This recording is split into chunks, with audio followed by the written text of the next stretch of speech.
नमस्कार, मी पंजाब डक।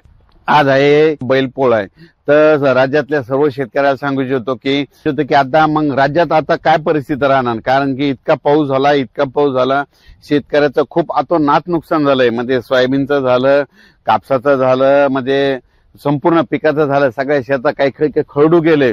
पण शेतकऱ्याला सांगू इच्छितो की आता ना जवळपास मध्ये आज म्हणजे सुरुवातीला आपण काय करू की पूर्व विदर्भाकडे जाऊन पूर्व पश्चिम मध्ये 6, 5, 11 जिल्ह्यामध्ये सांगतो। तर 22 ऑगस्ट आणि 23 ऑगस्टच्या दरम्यान म्हणजे भंडारा जिल्हा झालं, वर्धा जिल्हा झालं, नागपूर जिल्हा झालं, अमरावती जिल्हा झालं, अकोला जिल्हा, यवतमाळ जिल्हा, चंद्रपूर, त्याच्यानंतर अमरावती जिल्हा, बुलढाणा जिल्हा, वाशिम जिल्हा, हिंगोली जिल्हा आणि इकडे यवतमाळ जिल्हा। तर ह्या पट्ट्यातल्या शेतकऱ्याला सांगू इच्छितो की आणखी दुपारपर्यंत म्हणजे दुपारी 2-2:30 पर्यंत थोडं सूर्यदर्शन 3 दिवस होईल। पण काय होईल माहितीये का, दुपारी 3-4च्या नंतर पुन्हा रात्रीच्याला काय होईल, तुमच्या इकडे आणखीन 3 दिवस थोडं पावसाचं वातावरण आहे। खूप काही मोठं नाही, पण तुमच्या इकडे 3 दिवस आणखीन विदर्भामध्ये 6, 5, 11 जिल्ह्यामध्ये हा पाऊस पडणार आहे। म्हणून खास करून हा अंदाज विदर्भातल्या शेतकऱ्यांनी लक्षात घ्यायचा। त्याच्यानंतर 24 ऑगस्ट आणि 25 आणि 26च्या दरम्यान चांगलं सूर्यदर्शन होईल हे लक्षात घ्यायचं। पण तुम्हाला एक सांगू इच्छितो की तुमच्या म्हणजे पूर्व विदर्भामध्ये पूर्व पश्चिम म्हणजे 6, 5, 11 जिल्ह्यामध्ये असा खूप काय असा पाऊस एकदम उघाड देणार नाही। म्हणून तुम्ही काय करायचं, जशी वेळ भेटल तसं शेतीचे काम करून घ्या। कारण की काय होणार आहे, 25 तारखेला लगेच 25 तारखेला काय होणार आहे, 25 ऑगस्टला लगेच पावसाला तुमच्या इकडे थोडी सुरुवात होणार आहे। 26ला ते पाऊस काय होणार आहे, त्याच्यानंतर म्हणजे अमरावती, अकोला, वर्धा, नागपूर, भंडारा, गोंदिया, चंद्रपूर, यवतमाळ, वाशिमकडे लगेच 26 तारखेला येणार आहे। म्हणजे बुलढाण्यापर्यंत ते 26 तारखेला येणार आहे। आणि 27 तारखेला परत तो पाऊस काय होणार आहे, मराठवाड्याकडे येणार आहे। म्हणजे 26-27ला मराठवाड्याकडे येणार आहे, 26-27 त्याच्यानंतर ते पुढे सरकार नाही। म्हणून विदर्भातल्या शेतकऱ्याला सांगू इच्छितो की खास करून तुमच्याकडे म्हणजे लय काय असं खूप मोठं असं सूर्यदर्शन नाही।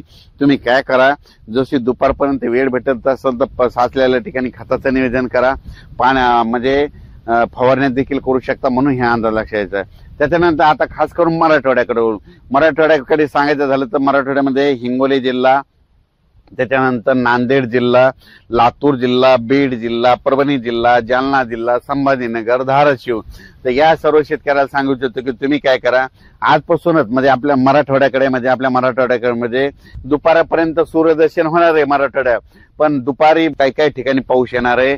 म्हणून हा अंदाज लक्षात घ्यायचा। म्हणजे मराठवाड्यातल्या ह्या जिल्ह्यामध्ये म्हणजे एकदम पाऊस आज उघडणार नाही, म्हणून हे अंदाज लक्षात घ्यायचा। म्हणजे मराठवाड्यातल्या जिल्ह्यामध्ये 23 तारखेपासून 23, 24 आणि 25, 26 तारखेपर्यंत 4 दिवस चांगलं सूर्यदर्शन होणार आहे। पण आता मात्र 22 नंतर दुपारपर्यंत सूर्यदर्शन राहील, पण त्याच्यानंतर काय होणार आहे की दुपारनंतर थोडा सरी येणार आहेत। म्हणून हे अंदाज लक्षात घ्यायचा। वारं देखील सुटणार आहे, म्हणून हे लक्षात घ्यायचं। त्याच्यानंतर मराठवाड्याकडे मग चांगला पाऊस कधी येईल, म्हणजे 26 ऑगस्ट, 27 ऑगस्ट, 28 ऑगस्टच्या दरम्यान परत पावसाचं वातावरण होणार आहे। म्हणून हे मराठवाड्यातले अंदाज लक्षात घ्यायचा। आता त्याच्यानंतर आपण उत्तर महाराष्ट्रातल्या शेतकऱ्याला सांगू इच्छितो की आज तुमच्या इकडं म्हणजे उत्तर महाराष्ट्रामध्ये नाशिक जिल्हा, घेऊत, देवघर, अहिल्यानगर, त्याच्यानंतर धुळे, नंदुरबार, जळगाव या 5 जिल्ह्याचं तुम्हाला सांगतो की या 5 जिल्ह्यामध्ये काय होणार आहे, दुपारनंतर आज मध्ये ठिकठिकाणी सूर्यदर्शन झालेलं दिसत।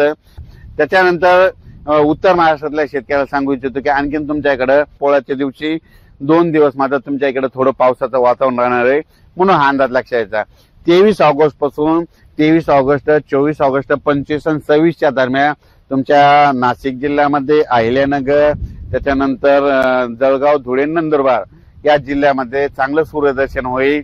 तुम्ही शेतीचे कामे करून घ्या, फवारण्या करून घ्या, म्हणून हे लक्षात घ्यायचं। मग तुम्हाला परत पाऊस कधी येणार आहे, परत काय होणार आहे, 27 आणि 28 ऑगस्टच्या 2 दिवस तुमच्याकडे पावसाचं वातावरण तयार होणार आहे। म्हणून हे अंदाज लक्षात घ्यायचा। त्याच्यानंतर आपण काय करू, पश्चिम महाराष्ट्रातल्या शेतकऱ्याला सांगू इच्छितो की म्हणजे सांगायचं झालं तर म्हणजे सोलापूर जिल्हा, सांगली जिल्हा, सातारा जिल्हा, त्याच्यानंतर इकडे पुणे जिल्हा, या 4-5 जिल्ह्यातल्या शेतकऱ्याला सांगू इच्छितो की आज दुपारपर्यंत तुमच्या इकडे सूर्यदर्शन होईल। पण काय होईल, अशा सरी येणार आहेत, म्हणजे 10-10 मिनिटाच्या जोराच्या सरी येणार, स्पीडनं सरी येणार, थेंब मोठे असणार आणि लगेच ऊन पडणार, पुन्हा सरी येणार, ऊन पडणार। ऊन पावसाचा खेळ तुमच्या इकडे असा राहणार आहे। 22ला पोळ्याचे 2 दिवस तुमच्या इकडे पश्चिम महाराष्ट्रामध्ये दुपारनंतर चांगल्या सरी येतील म्हणून हे लक्षात। माझी तुम्हाला विनंती, जरा ह्या 4-5 दिवसामध्ये तुम्ही जनावरांची पाळीव प्राण्याची काळजी घ्या। अचानक वातावरणात बदल झाला तर लगेच एक मेसेज दिला जाईल। धन्यवाद।